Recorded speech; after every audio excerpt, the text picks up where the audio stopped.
உங்களுடைய வேதத்தை எடுத்துக்கொள்ளுங்க. இன்றைக்கு கர்த்தர் நம்ம கொடுக்கிறதான வார்த்தையை நாம கேட்டு கடந்து போக கர்த்தர் நமக்கு உதவி செய்வாராக. அப்போஸ்தலர் நடவடிக்கைகள் புஸ்தகம் 2ஆம் அதிகாரம் 31வது வார்த்தையை வாசிக்கலாம்.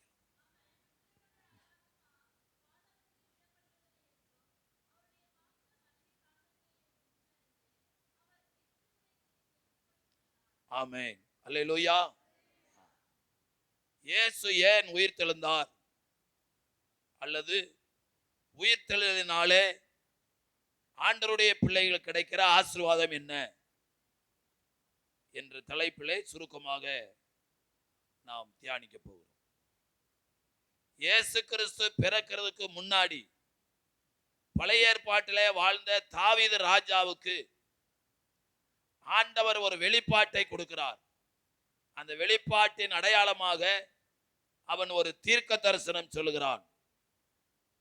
அவன் கிறிஸ்துவனுடைய ஆத்துமா பாதாளத்தில் விடப்படுவதில்லை, அவருடைய மாம்சம் அழிவை காண்பதில்லை என்று இயேசு கிறிஸ்துவனுடைய உயிர்த்தெழுதலை குறித்து அவன் தீர்க்க தரிசனமாக சொல்லியிருக்கிறான். அல்லேலூயா, அல்லேலூயா. 16வது சங்கீதம் 10வது வசனத்தை ஒருத்தர் வாசிங்க. 16வது சங்கீதம் 10வது வசனம். என் ஆத்துமாவை பாதாளத்தில் விடீர், உம்முடைய பரிசுத்தவானை அழிவை காண ஒட்டீர் என்று தீர்க்க தரிசனம் சொல்லப்பட்டிருக்கிறது. நல்லா கவனிங்க. இயேசு ஏன் உயிர்த்தெழுந்தார் என்றால் அவரை குறித்த தீர்க்க தரிசனம் நிறைவேறும்படி அவர் உயிரோடு எழுந்தார். அல்லேலூயா, அல்லேலூயா. தீர்க்க தரிசனத்தை நிறைவேற்றும்படி அவர் உயிரோடு எழுந்தார். அல்லேலூயா, அல்லேலூயா. அப்போஸ்தலர் நடவடிக்கைகள் புஸ்தகம் 13ஆம் அதிகாரம் 36வது வசனத்தை ஒருத்தர் வாசிங்க. தாவீது தன் காலத்திலே தேவனுடைய சித்தத்தின்படி அவருக்கு ஊழியம் செய்த பின்பு நித்திரை அடைந்து தன் பிதாக்களிடத்திலே சேர்க்கப்பட்டு அழிவை கண்டான். 37வது வசனம் சொல்கிறது, தேவனால் எழுப்பப்பட்டவரோ அழிவை காணவில்லை. அல்லேலூயா. உலகத்தில் உள்ள எல்லா மனிதர்களுடைய கல்லறையும் மூடப்பட்டிருக்குது, ஆனால் இயேசுடைய கல்லறை மாத்திரம் இன்றைக்கும் திறந்திருக்கிறது. அல்லேலூயா.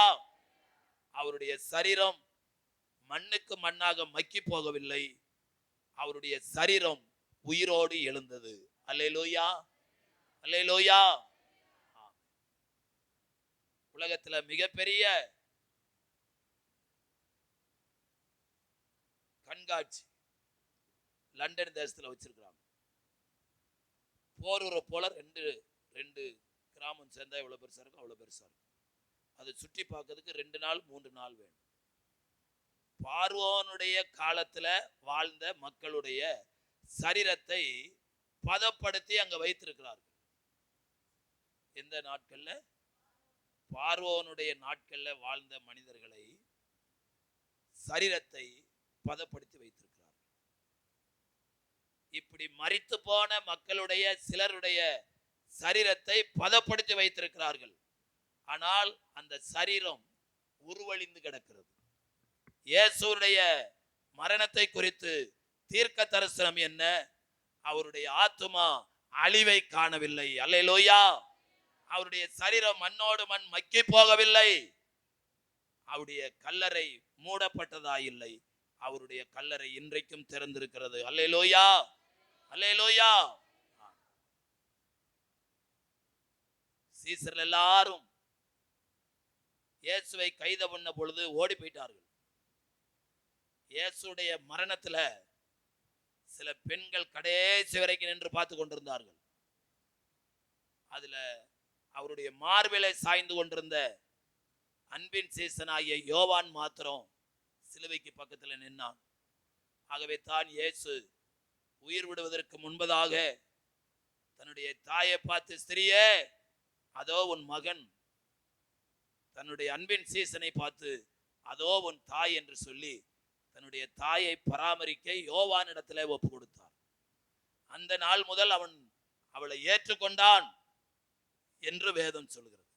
அப்படியானால் கர்த்தருடைய பிள்ளைகளாகிய நாம் இயேசு கிறிஸ்து ஏன் உயிர் தெழுந்தார், அவரை பற்றி சொல்லிய தீர்க்க தரிசனத்தை நிறைவேற்றும்படி இயேசு இந்த உலகத்தில் வாழ்ந்தபோது சீசர்களை பார்த்து சொன்னார், தீர்க்க தரிசனங்களை அழிக்க வரவில்லை, தீர்க்க தரிசனங்களை நிறைவேற்றவே வந்தேன் என்று. அது முடிந்த காரியம். ஆனால் இன்றைக்கு அவருடைய உயிர்த்தெழுதலை குறித்து தியானித்துக் கொண்டிருக்கிற நம்முடைய வாழ்க்கையில ஆண்டவர் பலதரப்பட்ட வாக்குத்தத்தங்களை கொடுத்திருக்கிறார். அந்த வாக்குத்தத்தங்களையும் ஆண்டவர் நம்முடைய வாழ்க்கையில நிறைவேற்றுவார். அல்லேலூயா, அல்லேலூயா. ஒவ்வொரு மாதமும் ஆண்டவர் நமக்கு சபையில கொடுக்கிற வாக்குத்தத்தத்தை நீதி உண்டாக இருதயத்தில் விசுவாசித்து ரட்சிப்பு உண்டாக வாயினால் அறிக்கையிடுவோமானால் நிச்சயமாய் அந்த வார்த்தைகளை வாக்குத்தத்தங்களை ஆண்டவர் நிறைவேற்றுவதற்கு வல்லமை உள்ளவராயிருக்கிறார். அல்லேலூயா, அல்லேலூயா. இரண்டாவதாக ஏன் இயேசு உயிர் தெழுந்தார் என்றால், மத்தேயு எழுதின சுவிசேஷம் 28ஆம் அதிகாரம் 6வது வசனத்தை வாசி. அவர் இங்கே இல்லை, தாம் சொன்னபடியே உயிர் தெழுந்தார்.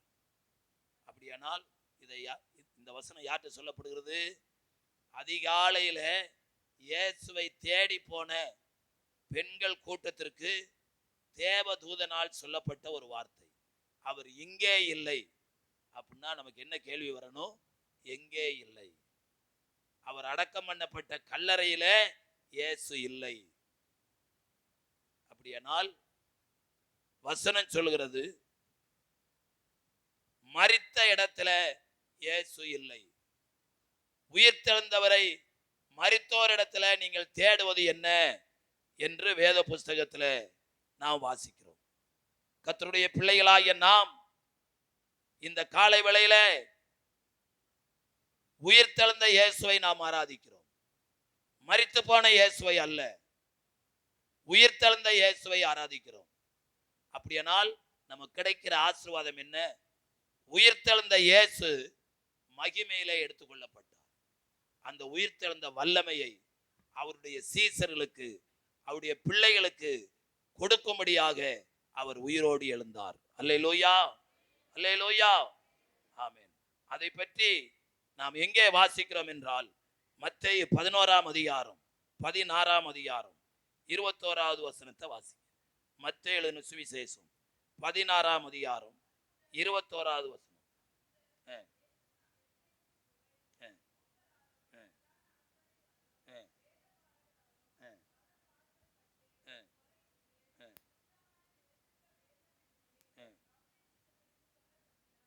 போதும். இப்போ மத்தேயு 28:6 என்ன வாசிக்கிறோம்? அவர் இங்கே இல்லை, தாம் சொன்னபடியே உயிர் தெழுந்தார். அப்ப மத்தேயு 16:21 அவர் சிலுவில் அடிக்கப்படுவதற்கு முன்னதாகவே சீசர்களிடத்துல என்ன சொன்னார்? நான் மூப்பராலும் பிரதான ஆசாரியர்களாலும் வேத பாரகராலும் பல பாடுகள் பட்டு கொலையுண்டு 3ஆம் நாள்ல என்ன செய்ய வேண்டும்? அப்ப நல்லா கவனிங்க. முதல்ல தீர்க்க தரிசனம் நிறைவேறும்படியாக அவர் உயிர் தெழுந்தார். இரண்டாவதாக தாம் சொன்னதை நிறைவேற்றும்படியாக உயிர் தெழுந்தார். அல்லேலூயா, அல்லேலூயா. நான் 3ஆம் நாளிலே உயிரோடு எழுந்திருப்பேன் என்று சொன்னார். அந்த சொன்னதை நிறைவேற்றும்படியாக உயிர் தெழுந்தார். அல்லேலூயா, அல்லேலூயா. பைபிள் முழுவதும் நம்மளை பார்த்து ஆண்டவர் சொல்லியிருக்கிறார், பயப்படாதே. சொல்லுங்க, பயப்படாதே. அப்படியானால் அந்த பயப்படாதே என்று சொன்ன வார்த்தையை நிறைவேற்றும்படியாய் ஆண்டவர் உயிரோடு எழுந்து விட்டார். அல்லேலூயா. தனிப்பட்ட முறையில கர்த்தர் நமக்கு எத்தனையோ காரியங்களை சொல்லியிருக்கிறார். சபைக்காக கர்த்தர் எத்தனையோ காரியங்களை சொல்லியிருக்கிறார். அவர் வாய் திறந்து சொன்ன அத்தனை வார்த்தைகளையும் வசனங்களையும் நம்மிலே நிறைவேற்றும்படியாக அவர் உயிரோடு எழுந்தார். அல்லேலூயா. 138வது சங்கீதம் கடைசி வசனத்துல கர்த்தர் சொன்ன வார்த்தை என்ன தெரியுமா? கர்த்தர் எனக்காக யாவையும் செய்து முடிப்பார். ஆண்டவர் என்ன நமக்காக சொன்னாரோ செய்வேன் என்று அதை செய்து முடிக்கும்படியாக இயேசு உயிரோடு எழுந்து விட்டார். அல்லேலூயா, அல்லேலூயா. கர்த்தருடைய பரிசுத்த நாமத்துக்கு மகிமை உண்டாகட்டும். அப்படியானால் இயேசு என்னென்ன காரியங்களை சொன்னாரோ அத்தனையும் நிறைவேற்றும்படியாய் உயிரோடு எழுந்தார். சீசர்கள் தம்மை பின்பற்றி வரும்பொழுது சீசர்களுக்காக சில காரியங்களை சொன்னார்.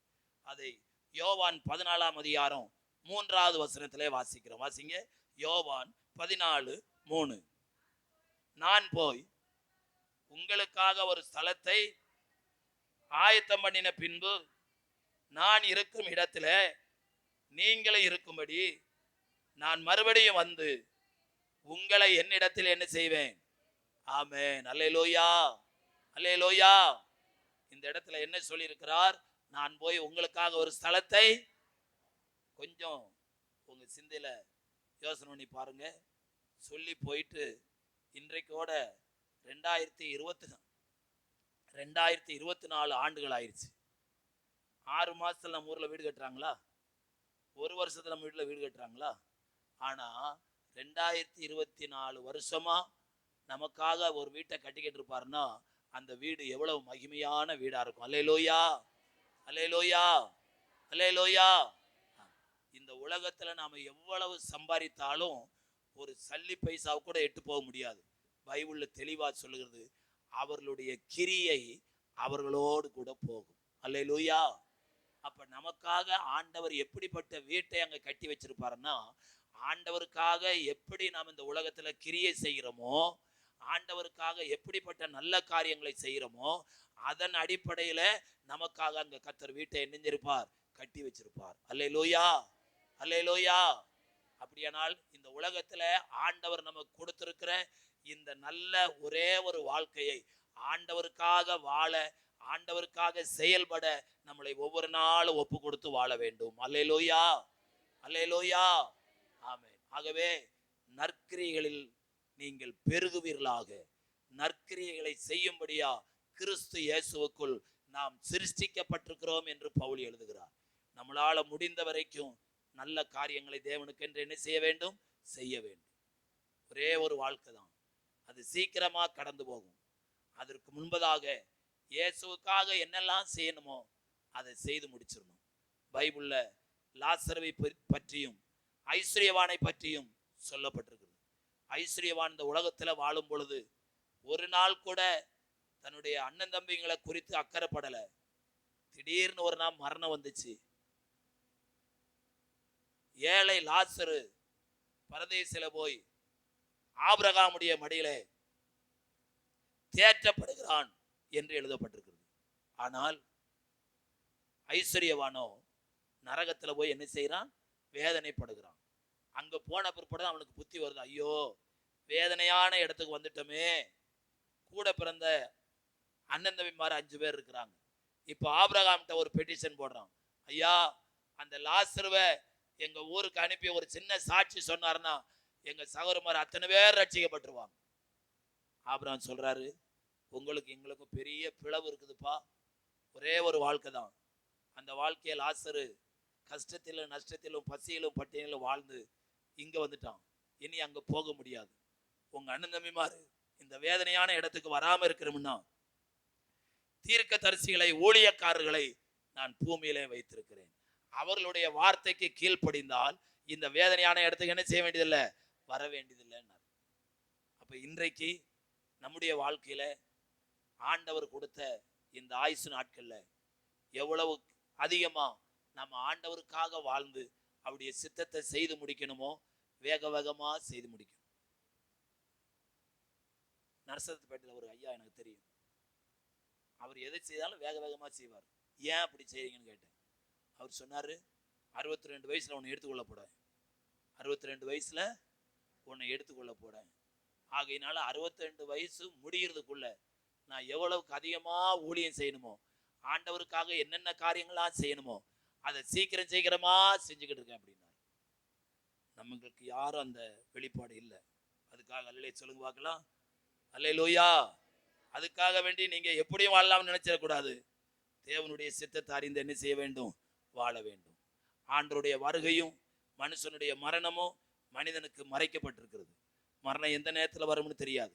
ஆனா எந்த நேரத்தில் வந்தாலும் அந்த மரணத்தை நம்ம தைரியமாய் சந்திக்க நம்ம ஆயத்தமா இருக்கணும். இயேசுவை கெத்செமனே தோட்டத்துல பிடிக்க போகும்போது யாரு இயேசுன்னு தெரியாம முழிச்சுக்கிட்டு இருக்காங்க. இயேசு கேட்கிறார், யாரை தேடுகிறீர்கள்? இயேசுவை தேடுறோம்னு சொன்ன உடனே தொப்புன்னு கீழே விழுந்துட்டாங்க. மறுபடியும் கேட்கிறார், யாரை தேடுகிறீர்கள்? இயேசுவை தேடுகிறோம். என்னை தேடுவது உண்டானால் இவர்களை எல்லாம் என்ன செய்யுங்க, விட்டு விடுங்கள் என்று சொன்னார். மேய்ப்பனை வெட்டுவேன், ஆடுகள் சிதறடிக்கப்படும். அந்த வேத வசனம் நிறைவேறும்படியாய் எல்லாரும் தங்களை விட்டு ஓடி போனார்கள். கொஞ்சம் பாருங்க, கூட பிறந்தவங்க, உடன் பிறந்தவங்க, நம்முடைய இனஜன பந்துக்கள் நம்மளை விட்டு தூரம் போகும்போது, நம்மளை மறந்து வாழும் பொழுது நமக்கு எவ்வளவு மனசு வேதனையா இருக்கும். ஆனால் இயேசுவோடு 3 வருஷமா சாப்பிட்டவங்க, கூட தூங்கினவங்க, கூட ஊழியம் செய்தவங்க, அவர் செய்த அற்புத அடையாளங்க கண்ணார பார்த்தவங்க, உமக்காக நாங்க ஜீவனையே கொடுப்போம்னு எல்லாரும் சொன்னாங்களாம். பைபிள் எழுதியிருக்குது. அப்படி சொன்னவங்க கெத்செமனே தோட்டத்துல இயேசுவை கைது செய்த உடனே எல்லாரும் விட்டு போறாங்க. அல்லேலூயா. போன வாரத்துக்கு முந்தின வாரம் சொன்னேன், வேத புஸ்தகத்தின் நடுமையமான சத்தியம் என்னன்னா 118வது சங்கீதம். சொல்லுங்க, மனுஷனை நம்புவதை பார்க்கலும் கர்த்தர் மேல் பற்றுதலாயிருப்பதே நலம். இயேசு சீசர்களிடத்துல கடைசி வரைக்கும் அன்பு வைத்தார். ஆனால் அவர்களோ இயேசுவுக்கு ஒரு நெருக்கம் வரும் பொழுது எல்லாரும் தங்களை பாதுகாத்துக் கொள்ள வேண்டும் என்று ஓடிவிட்டார்கள். அப்ப எந்த மனுஷனும் பொய்யன் என்று என் மனக்கலக்கத்திலே சொன்னேன் என்று சங்கீதக்காரன் சொல்லுகிறான். அப்ப ஆண்டவருடைய பிள்ளைகளாகிய நாம நம்ப வேண்டியது ஒரே ஒரு நம்பிக்கைக்குரியவர், நம்முடைய ஆண்டவர் ஒருவர் மாத்திரம்தான். அல்லேலூயா. அவர் ஒருத்தர் தான் நம்பிக்கைக்குரியவர். அல்லேலூயா. மீதி யாரும் நம்பிக்கைக்குரியவர்கள் அல்ல. அல்லேலூயா. மனுஷன் சொல்லுவான், அதை செய்ய முடியாது. ஆண்டவர் சொன்னதை செய்யும்படியாக, வாய் திறந்து என்ன சொன்னாரோ அதை செய்யும்படியாக அவர் உயிரோடு எழுந்தார். உங்களுக்கு தேவன் என்ன செய்வோம் என்று உங்களுக்கு வாக்கு பண்ணியிருக்கிறாரோ அந்த வார்த்தையை நிறைவேற்றும்படியாகவே இயேசு இன்றைக்கு உயிரோடு எழுந்து விட்டார். அல்லேலூயா, அல்லேலூயா. கர்த்தருடைய பரிசுத்த நாமத்துக்கு மகிமை உண்டாகட்டும். மூன்றாவதாக நாம் வேதத்திலே வாசிக்கிறோம், 1 பேதுருவின் புஸ்தகம் 3ஆம் அதிகாரம் 21வது வசனம். 1 பேதுரு 3ஆம் அதிகாரம் 21வது வசனம். அதற்கு ஒப்பனையான ஞானஸ்தானமானது மாம்ச அழுக்கை நீக்குதலாயிராமல் தேவனை பற்றும் நல்மனசாட்சியும் உடன்படிக்கையாயிருந்து இப்பொழுது நம்மையும் இயேசு கிறிஸ்துவினுடைய உயிர்த்தெழுதினாலே ரட்சிக்கிறது. அவர் எதற்காக உயிரோடு எழுந்தார் என்றால், நாம் எல்லாரையும் ரட்சிக்கப்படும்படியாய் அவர் உயிரோடு எழுந்தார். அல்லேலூயா, அல்லேலூயா, ஆமென். ரோமர் 10:10 வாசிக்கிறோம், ஆண்டவர் நமக்காக ரட்சிப்பை கொடுக்கும்படியாக உயிரோடு எழுந்தார். இந்த ரட்சிப்பு நமக்கு கிடைக்க வேண்டுமென்றால் நாம் செய்ய வேண்டிய காரியம் என்ன? ரோமர் 10:10 சொல்லுது, நீதி உண்டாக இருதயத்திலே விசுவாசிக்கப்படும், ரட்சிப்பு உண்டாக வாயினால் அறிக்கை பண்ணப்படும். எந்த வாக்கு தத்தமும் உங்களுக்கு சொந்தமாகணும்னா முதல்ல இருதயத்தில் என்ன செய்யணும்? விசுவாசிக்கணும். 2வது வாயினால என்ன செய்யணும்? அறிக்கை பண்ணணும். இதை தொடர்ந்து இயேசு சொன்ன இன்னொரு வார்த்தை என்ன அப்படின்னா, கர்த்தருக்கு ஸ்தோத்திரம், எபேசியர் நிருபம் 5ஆம் அதிகாரம் 26வது வசனத்துல, எபேசியர் 5:26ல இந்த ரட்சிப்பை எப்படி ஆண்டவர் நிறைவேற்றார் அப்படின்னா, தாம் அதை திருவசனத்தை கொண்டும் தண்ணீர் முழுக்கினால் சுத்திகரித்து பரிசுத்தமாக்குறதுக்கும் தம் கரைதிரை முதலானவைகள் ஒன்றுமில்லாமல் பரிசுத்தமும் பிழையற்றதுமான சபையாக அதை தமக்கு முன் நிறுத்திக் கொள்ளும்படியாக தம்மை தாமே அதற்காக ஒப்பு கொடுத்தார். அல்லேலூயா. நீதி உண்டாக இருதயத்தில் விசுவாசிக்கப்படும், ரட்சிப்பு உண்டாக வாயினாலே அறிக்கை பண்ணப்படும். அப்ப இயேசு நமக்கு ரட்சிப்பை கொடுக்கும்படியா உயிரோடு எழுந்தாரும், அந்த ரட்சிப்பை சுதந்திரித்துக் கொள்ளும்படியா நாம செய்ய வேண்டிய இருதயத்துல விசுவாசித்து வாயினால என்ன செய்யணும்? அறிக்கை பண்ணணும். 2வது, அந்த அறிக்கையோடு கூட ஆண்டவருடைய வசனம் சொல்லுது, திருவசனத்தினாலும் தண்ணீர் முழுக்கினாலும். அல்லேலூயா. பெரிய வியாழக்கிழமையில என்ன பார்த்தோம்? என் கால்களை கழுவப்படாது என்று சொன்ன உடனே ஆண்டவர் சொன்னார், உன்னிடத்துல எனக்கு பங்கு இல்லை. அப்போ உடனே சொல்றான், என் தலையிலிருந்து கால் முடிய கழுவு ஆண்டவரே. இயேசு சொன்னார், முழுகினவன் கால்களை மாத்திரம் கழுவினால் போதும். இங்கே தண்ணீர் முழுக்கினாலே என்று எழுதப்பட்டிருக்கு. அதனுடைய அர்த்தம் என்ன? மார்க் 16 இயேசு சொன்னார், நீங்கள் உலகமெங்கும் போய் சகல சிருஷ்டிகளுக்கும் சுவிசேஷத்தை பிரசங்கம் பண்ணுங்கள், விசுவாசம் உள்ளவனாகி ஞானஸ்நானம் பெற்றவன் ரட்சிக்கப்படுவான். அல்லேலூயா, அல்லேலூயா. அப்ப இந்த ஞானஸ்நானத்தின் மூலமா இந்த ரட்சிப்பை ஆண்டவர் நிறைவு செய்கிறார். இதுவரைக்கும் சபையில ஞானஸ்நானம் பெற்றுக்கொள்ளாமல் இருக்கிற கர்த்தருடைய பிள்ளைகள் பிதா குமாரன் பரிசுத்தாவியின் நாமத்தினால முழுகி ஞானஸ்நானம் பெற்றுக்கொள்ள வேண்டும். அல்லேலூயா. இது ஆண்டவர் நமக்காக வைத்த மாதிரி. கர்த்தர் ரட்சகருமாகிய அவரே ஞானஸ்நானம் பெற்றார். அப்ப பாவத்துல பிறந்த நாம ஞானஸ்நானம் பெற்று தண்ணீர்ல முழுகும் பொழுது அடக்கம் பண்ணப்படுகிறோம், தண்ணீரை விட்டு எழும்பும் பொழுது உயிரோடு எழுகிறோம். இப்படிப்பட்ட ஒரு புதிய வாழ்க்கை செய்து இந்த ரட்சிப்பை சுதந்திரித்துக் கொள்ளும்படியாகத்தான் இயேசு உயிரோடு என்ன செய்து விட்டால்? எழுந்து விட்டார். ஆகவே தான் பரிசுத்த வேதம் சொல்கிறது, இஸ்ரவேலே நீ பாக்கியவான், கர்த்தரால் ரட்சிக்கப்பட்ட ஜனமே உனக்கு ஒப்பானவன் யார்? இந்த உலகத்துல எவ்வளவு பெரிய கோடீஸ்வரன் ஆனாலும் ரட்சிக்கப்பட்ட மக்களுக்கு யாரும் ஒப்பாக முடியாது. அல்லேலூயா. ஏன்னா அவர்களுக்கு சகாயம் செய்யும் கேடகமாய் இயேசு இருக்கிறார். அல்லேலூயா, அல்லேலூயா. அப்ப முதலாவது இயேசு தீர்க்க தரிசனத்தை நிறைவேற்றும்படியாக உயிர்த்தெழுந்தார். இரண்டாவது இயேசு தாம் சொன்னதை நிறைவேற்றும்படியாக உயிர்த்தெழுந்தார். மூன்றாவது ரட்சிப்பை நமக்கு கொடுக்கும்படியாக இயேசு என்ன செய்தார்? உயிர்த்தெழுந்தார். நான்காவதாக வேதம் சொல்லுகிறது, மார்க் 16 17 முடிய வாசி, 2 வசனம்.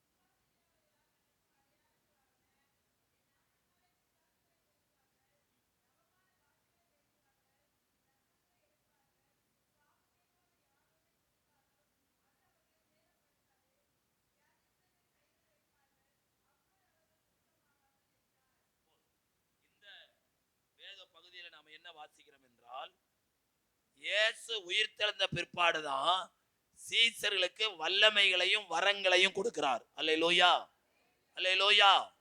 அந்த வசனத்தை மீண்டும் ஒரு முறை வாசிமா, 17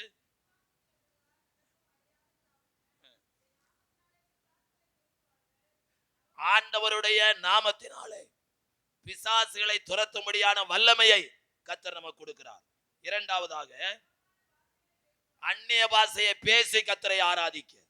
அந்நிய பாஷை என்பது தேவனால் கொடுக்கப்பட்ட ஒரு வரம். அதை நாம் பெற்றுக்கொண்டு அந்நிய பாஷையில கர்த்தரை ஆராதிக்க வேண்டும். மூன்றாவதாக சர்ப்பங்களை எடுப்பார்கள், சாவுக்கு ஏதுவான யாதொன்றை குடித்தாலும் அவர்கள் அதை என்ன செய்யாது. அப்ப இந்த உலக பிரகாரமான மரணத்தை உண்டு பண்ணுகிற எந்த ஒரு காரியமும் ஒரு விசுவாசிய சேதப்படுத்தாது. அல்லேலூயா. அப்படிப்பட்ட வல்லமைய வரங்களை கர்த்தர் உயிர்த்தெழுந்த பிற்பாடு தம்முடைய சீசர்களுக்கு கொடுத்தார். அல்லேலூயா, அல்லேலூயா. அப்ப இன்றைக்கு அந்த வரங்களை நாம பெற்றுக்கொண்டு ஆண்டவருக்காக செயல்பட வேண்டும். அல்லேலூயா. விழுப்புரத்து பக்கத்துல ஒரு 30 வருஷத்துக்கு முன்னாடி ஒரு அம்மா ஒரு விசுவாசியா இருந்தாங்க. அவங்க பஸ்ல கண்டக்டர் ஏத்துறது பயப்படுவாங்க.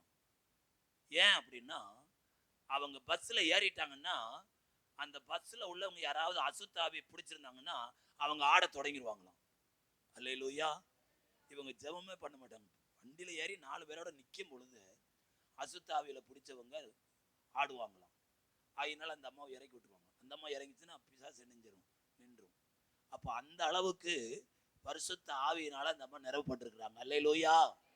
பிதாவாகிய தேவன் இயேசு கிறிஸ்துவ அந்த அளவுக்கு பரிசுத்த ஆவியினால நிரப்பப்பட்டிருந்தார். அப்ப அவருடைய பிள்ளைகளாகிய நீங்களும் நானும் அவர் கொடுத்த வல்லமைகளை பெற்றுக்கொள்ளும் பொழுது, பரிசுத்தாவின் அபிஷேகத்துல நிறைந்திருக்கும் பொழுது நமக்கு மாத்திரம் ஆசீர்வாதமாய் இல்ல, பிறருக்கு ஆசீர்வாதமாய் வாழ கர்த்தர் உதவி செய்வார். அல்லேலூயா.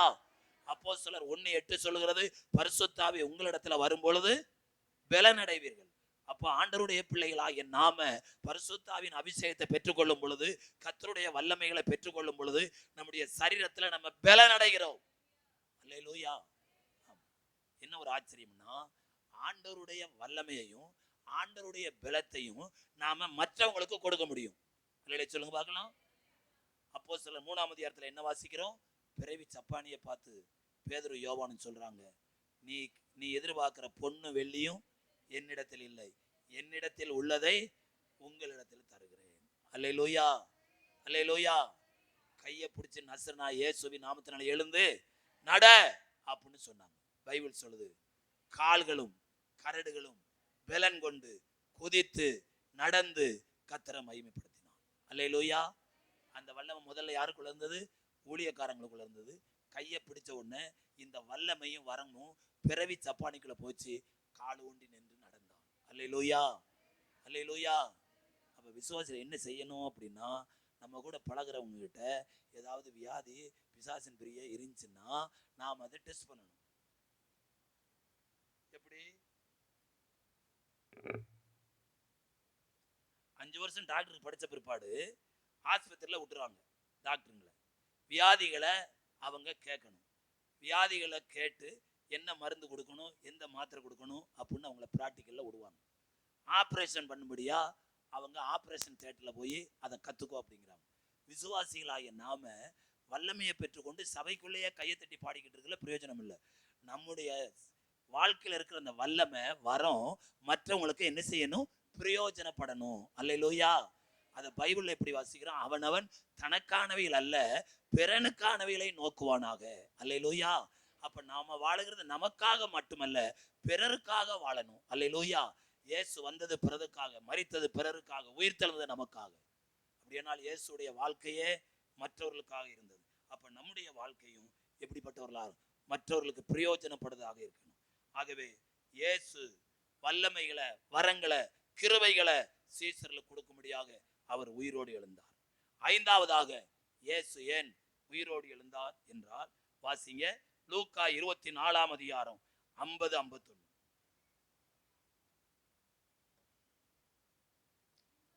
பின்பு அவர் பெத்தானியா வரைக்கும் அவர்களை அழைத்து கொண்டு போய் தம்முடைய கைகளை உயர்த்தி அவர்களை ஆசீர்வதித்தார். அல்லேலூயா. எதற்காக இயேசு உயிர்த்தெழுந்தார் என்ற செய்தியை கேட்டுக்கொண்டிருக்கிறோம். 5வதாக இயேசு உயிர்த்தெழுந்த காரணம் என்னவென்றால், பயத்திலும் நடுக்கத்திலும் என்ன நடக்குமோ ஏது நடக்குமோ என்று பயந்து கொண்டிருந்த சீசர்களை ஆண்டவர் பெத்தானியா வரைக்கும் அழைத்து போய் தம்முடைய கைகளை உயர்த்தி அவர்களை என்ன செய்தார்? ஆசீர்வதித்தார். அப்ப நல்லா கவனிங்க, இயேசு உயிர்த்தெழுந்ததுனால நமக்கு என்ன கிடைக்குது? ஆசீர்வாதம் கிடைக்குது. இன்னைக்கு தேதியில உங்க குடும்பத்துல உங்க வாழ்க்கையில என்ன ஆசீர்வாதம் இல்லையோ அந்த ஆசீர்வாதத்தை கொடுக்கும்படியாக இயேசு உயிர்த்தெழுந்துட்டார். அல்லேலூயா, அல்லேலூயா. சுகம் ஆரோக்கியம் என்கிற ஆசீர்வாதம் இல்லையா? உங்களுக்கு சுகத்தையும் ஆசீர்வாதத்தையும் கொடுக்கும்படியா கர்த்தர் உயிர்த்தெழுந்தார். அல்லேலூயா. பொருளாத ஆசீர்வாதம் உங்களுக்கு இல்லையா? அதை கொடுக்கும்படியா கர்த்தர் தருத்தரானார், அவர் உயிர்த்தெழுந்தார். அல்லேலூயா. அப்ப எனக்கு என்னென்ன ஆசீர்வாதம் இல்லையோ அத்தனை ஆசீர்வாதையும் கொடுக்கும்படியா இயேசு உயிரோடு எழுந்தார். அவர் உயிரோடு எழுந்ததுனால நான் தரித்திரப்பட வேண்டியதில்லை. தேவனுடைய ஆசீர்வாதத்தினால நான் நிறைந்திருப்பேன். பைபிள் சொல்கிறது, கர்த்தருடைய ஆசீர்வாதமே ஐஸ்வரியத்தை தரும், அதனோட வேதனையை என்ன செய்யார்? கூட்டார். அல்லேலூயா. அப்ப வேதனை இல்லாத ஆசீர்வாதத்தை கொடுக்கும்படியா இயேசு உயிர்த்தெழுந்து தம்முடைய கரங்களை உயர்த்தி அவர்களை என்ன செய்தார்? ஆசீர்வதித்தார். பிள்ளைங்களை கரத்தை நீட்டி தலையில கையை வச்சு என்ன செய்யணும்? ஆசீர்வதிக்கணும். ஆண்டவரே, இந்த பிள்ளையை நான் ஆசீர்வதிக்கிறேன், இது நல்லா படிக்கணும், இது ஒழுக்கமுள்ள பிள்ளையா இருக்கணும், கீழ்ப்படிதல் உள்ள பிள்ளையா இருக்கணும்னு என்னென்ன ஆசீர்வாதங்களை வாயில சொல்லி கையை வைக்கிறோமோ அது அப்படியே அவங்களுக்குள்ள போகும். அல்லேலூயா, அல்லேலூயா. அந்த பழைய ஏற்பாட்டெல்லாம் வாசித்தீங்கன்னா முற்பிதாக்கள் சாகிறதுக்கு முன்னாடி பிள்ளைகளை கூப்பிட்டு அவங்களுக்கு ஆசீர்வாதத்தை சொல்லி ஜெபிக்கிறாங்க. அப்போ நம்ம பிள்ளைய பார்த்து என்ன ஆசீர்வாதம் சொல்றோமோ அது நம்முடைய பிள்ளைக்கு என்ன செய்யும்? பலிக்கும். கர்த்தருக்கு ஸ்தோத்திரம். ஒரு சண்டே ஸ்கூல் பையனை பெரியவனான பிற்பாடு பார்த்தேன். எப்படிடா இருக்கிற அப்படின்னு. நல்லா இருக்கிறேன் பாஸ்டர், ஆனா எங்க அப்பா என்கிட்ட அடிக்கடி சொல்றது அப்படியே நடந்துச்சு பாஸ்டர் அப்படின்னா. என்னடா சொன்னாரு? நீ தெரு தெருவா அலைவடா அப்படின்னு சொன்னார் பாஸ்டர். எனக்கு கவர்மெண்ட்லாம் வேலை கிடைச்சது, ஆனா போஸ்ட்மேன் வேலை கிடைச்சது. போஸ்ட்மேன் வேலைக்கு என்ன வேலை? தெரு தெருவா போயிட்டு என்ன செய்யணும்? போஸ்ட். டேய், நீ நல்ல வேலை நல்லா செய்யற, சிலருக்கு நல்ல செய்தி வரும், சிலருக்கு செக்கு வரும், மணி ஆர்டர் வரும், அதைத்தான் நான் கொடுக்குறேன். இல்லை பாஸ்டர், தெரு தெருவா நான் இப்போ அலைவேன்னு சொன்னார, அப்படியே ஆகி போச்சு பாஸ்டர். நான் சொன்னேன், இதை மாத்திருக்கு என்கிட்ட ஒரு வழி இருக்குது. நீ நல்லா படிச்சு பரிச்சை எழுதினா உனக்கு ப்ரொமோஷன் கிடைச்சதுன்னா தெருவா என்ன செய்ய வேண்டியதில்லை, நடக்க வேண்டியதில்லை. நல்லது பாஸ்டர், அப்படி செய்கிறேன் பாஸ்டர் அப்படின்னு சொன்னான். அப்போ அம்மா அப்பா பிள்ளைகளை பார்த்து என்ன சொல்கிறோமோ மாட்டடா அப்படின்னோம்னா அவன் விளங்க மாட்டான். அல்லேலூயா. அப்போ பிள்ளைகளை பார்த்து நல்ல வார்த்தை என்ன செய்யணும், சொல்லணும். அல்லேலூயா. நம்முடைய சொல்லு ஜீவனையும் மரணத்தையும் உண்டாக்குமா. அல்லேலூயா. ஆமென். கர்த்தருக்கு ஸ்தோத்திரம்.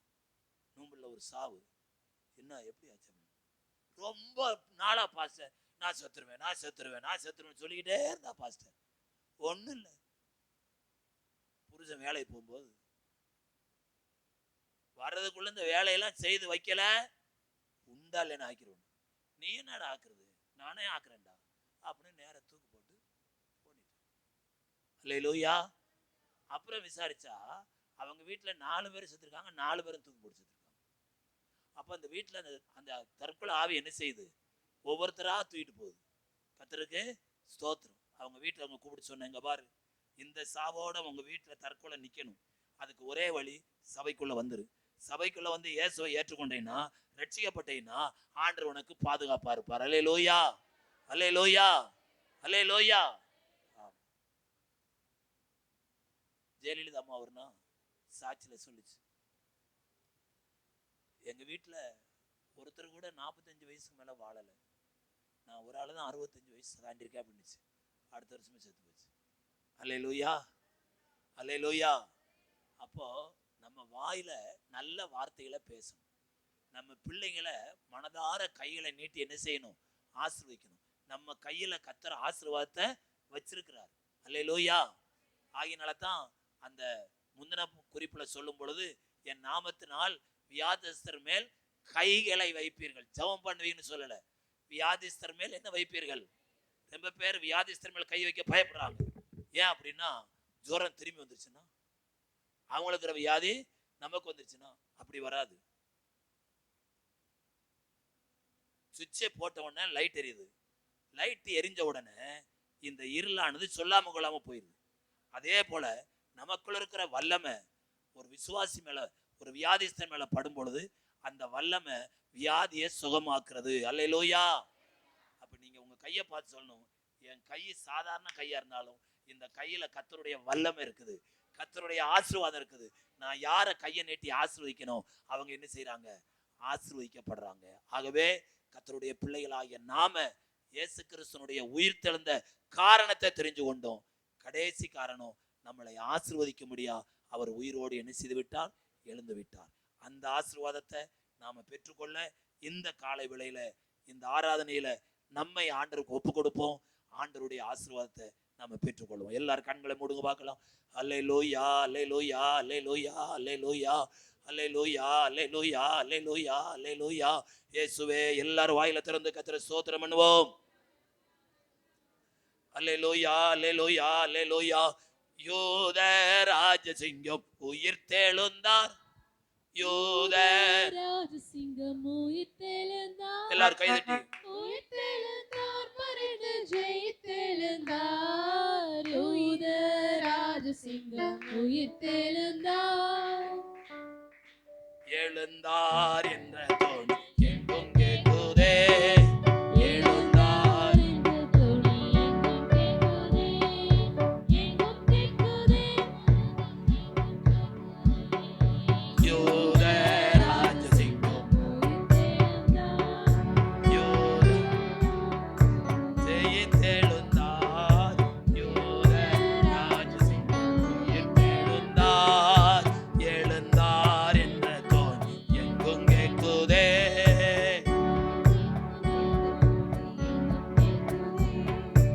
எங்கும் கேட்குதே, பயத்தை எங்கும் நீக்குதே.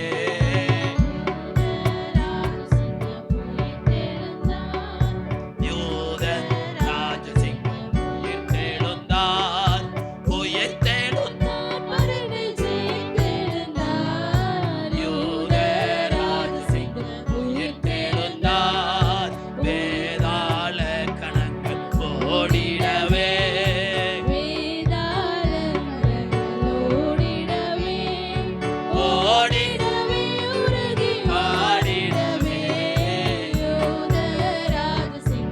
ஆமென். ஹல்லேலூயா.